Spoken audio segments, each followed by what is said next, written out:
Kamalapur rail station, ওখানে রাত্রে ছিলাম। চোখটা লাগে আসছিল, হঠাৎ করে টের পাই যে আমার ব্যাগটা নাই। ব্যাগটা খোঁজাখুঁজি করতেছি, ওই ব্যাগের ভিতরে আমার সবকিছু, আমার সার্টিফিকেট, আমার যা যা ছিল সবকিছু, কিন্তু কিচ্ছু খুঁজে পাইতেছিলাম না।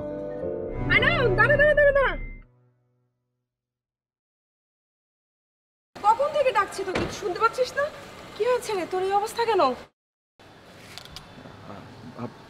আপনি কে? কি আপনি মানে? আমি প্রীতি। প্রীতি? কোন প্রীতি? আরে লালমনিরহাট কলেজে ইন্টারমিডিয়েট ফার্স্ট ইয়ারে পড়তাম আমি আর তুই। তখন তো তুই আর আমি খুব ভালো ফ্রেন্ড ছিলাম। বাবা উপজেলা ছোট একটা চাকরি করতো, মনে নেই তোর? ও হ্যাঁ, মনে পড়ছে, এখন এখন মনে পড়তেছে। অনেক আগের কথা তো। খুব ভালো ব্রিলিয়েন্ট স্টুডেন্ট ছিল তুমি, ভালো পড়াশোনা চলতেছে। হঠাৎ করে তোমার বাবা অসুস্থ হয়ে যায়, এমন অসুস্থ হয় যে উনি মারাই যায়।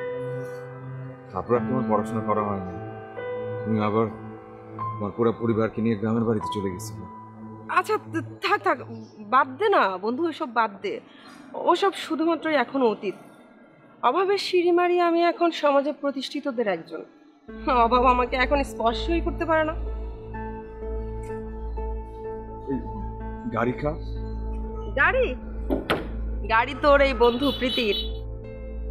ও আচ্ছা, বুঝতে পারছি, মানে হাজবেন্ডের নিশ্চয়ই, অনেক পয়সাওয়ালা।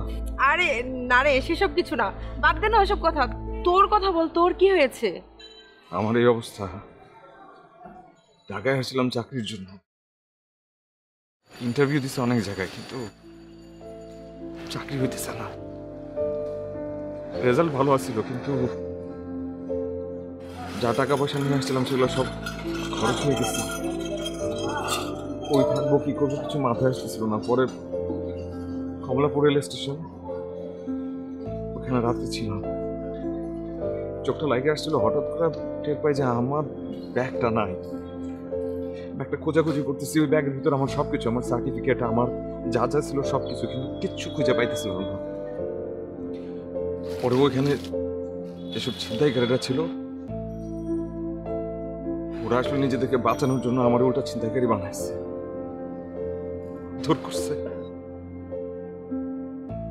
একটা কেমন জায়গা, এই জায়গায় মানুষ কেমনে থাকে? ওইদিকে মার শরীর খারাপ, আমি বুঝতেছিলাম কি করো।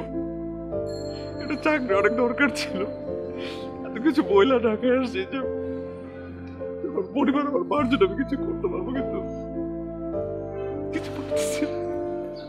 তুই তুই চল আমার সাথে, চল। কই কই যাবো? আমার বাড়ি চল, তোর কাজ দরকার না? হ হ হ হ। হয়ে যাবে, আয়।